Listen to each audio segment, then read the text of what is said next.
limelight.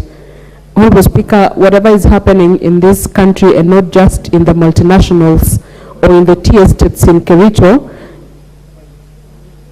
is very bad, Honorable Speaker. This particular act of sexual harassment, Honorable Speaker, exists in every part of this community and society in Kenya. It exists, Honorable Speaker, in the churches. I know it looks and sounds awkward, Honorable Speaker, when someone says sexual harassment exists in the church. It does exist in the church, Honorable Speaker. You have seen many churches that call themselves churches.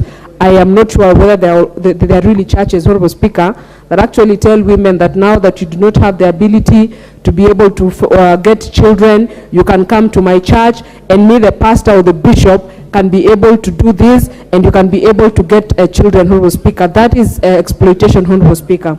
Honorable Speaker, it is something that is happening in our schools. It is happening in the primary schools. And Honorable Speaker, I remember when I was growing up, while we had a very powerful politician in this country, Honorable Speaker, there was a serious notion in this country that for you to be a principal, if you are a woman, you had to be in very good records and books of that particular politician in this country, Honorable Speaker. So the issue of sexual harassment, Honorable Speaker, especially on the part of women, did not start yesterday, and it has been happening for so many years, Honorable Speaker. And that's why, Honorable Speaker, as a house, as Parliament, Honorable Speaker, we have the responsibility to ensure that all the existing laws are empowered, Honorable Speaker, so that we are able to end the issue of sexual harassment, Honorable Speaker, especially towards women. Honorable Speaker, I want to be on record that sexual harassment is not only against women, but also against men. It is happening for both in both sides, Honorable Speaker.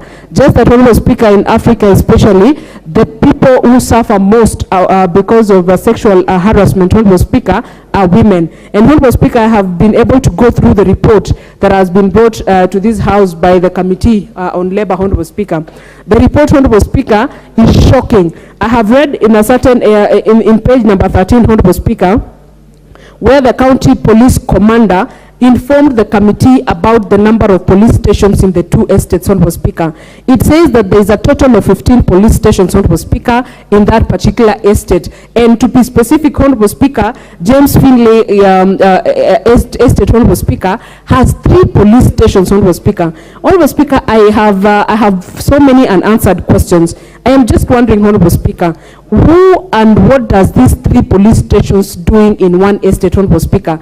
And none of those particular police stations, Honorable Speaker, have a single record of any person who is actually reporting sexual harassment, Honorable Speaker. You know, Honorable Speaker, that tells you there is more than meet the eye in this issue, Honorable Speaker, because we cannot have 3 police stations within one particular estate and get 0 reports on the same, Honorable Speaker. It tells you, Honorable Speaker, even those persons who are working in that police station, Honorable Speaker, are participants of that particular heinous act that is happening in those estates, Honorable Speaker. So the person who is supposed to help the people who are victims of sexual harassment, Honorable Speaker, have also partnered with those perpetrators, or they are actually the chief perpetrators, Honorable Speaker. And that one must be looked into, Honorable Speaker. We cannot be having 3 police stations and having 0 reports and having no one having knowledge of the sexual harassment happening, Honorable Speaker.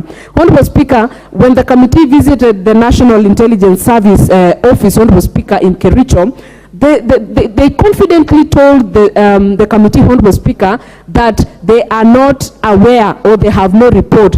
Honorable Speaker, for heaven's sake, this is the NIS, this is the intelligence body, Honorable Speaker, that has the power and has the mechanisms to be able to see things that are happening, Honorable Speaker. Honorable Speaker, I think it's just, I don't know how it should be called, Honorable Speaker, but it is totally unfair.